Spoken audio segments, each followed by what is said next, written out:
Purpose is always idealized, right? Like, as I said before, I imagine a world in which, right? I know I'm not going to get there. Like when Martin Luther King said, I have a dream. Like one day little black children will hold hands on the playground with little white children, right? Like all of these things, they're all strivings.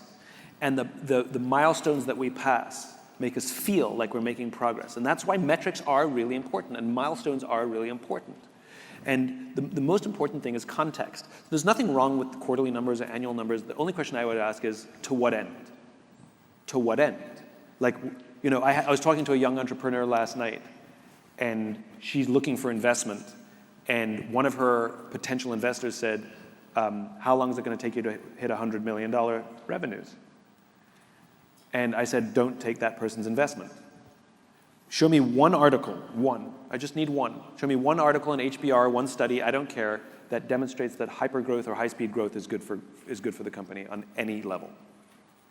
The answer is there are none. The pressure comes from that person trying to achieve their financial goals. So they put pressure on you to make your short-term goals, right? And so there's nothing wrong with goals as long as we understand the context and the purpose of that goal, right? I like to think of money like fuel, right? And a car is the company, and the purpose is the destination, right? And if money is fuel, it makes the car go. You absolutely have to have money to make the company go. There is no dreaming big if you have no fuel. You can have the most beautiful car in the world, and yet if you got no fuel, it's pointless. But we don't own a car to buy fuel, right? We don't have companies simply for the money. Right? It's the destination. You want to be able to go somewhere. And the passengers are the employees, and they're excited, not about the fuel in the car. How much fuel do we have? No one gets excited by that. We get excited where we're going. We're going to Alaska. Are we near? And that's the analogy. And when there's a roadblock, if you're only driven by the metrics, then the way we think about money, the way we think about corporate goals is the same way we think about our goal is to drive 200 miles a day. Our goal is to make X amount of money, right? That's how we think about it. Well, what happens if you drive 150 miles? Is that a problem? What happens if there's a roadblock? Do you know what to do? You start freaking out and panicking because you're going to miss your numbers. Where purpose-driven companies that know their destinations in the idealized state, they take detours. And to the outside world, it looks like you're going sideways or slowly, but you know you're just going around. And that's how companies actually look. You know, it's circuitous and messy.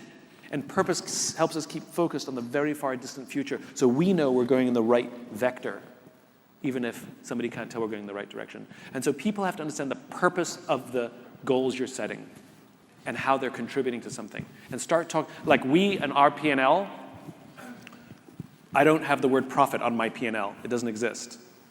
On my P&L, it says freedom.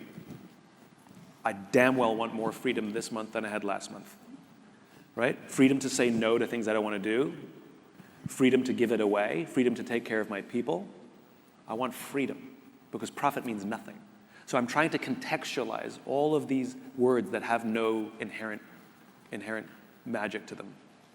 So yeah, think of money like fuel, and fuel drives your purpose.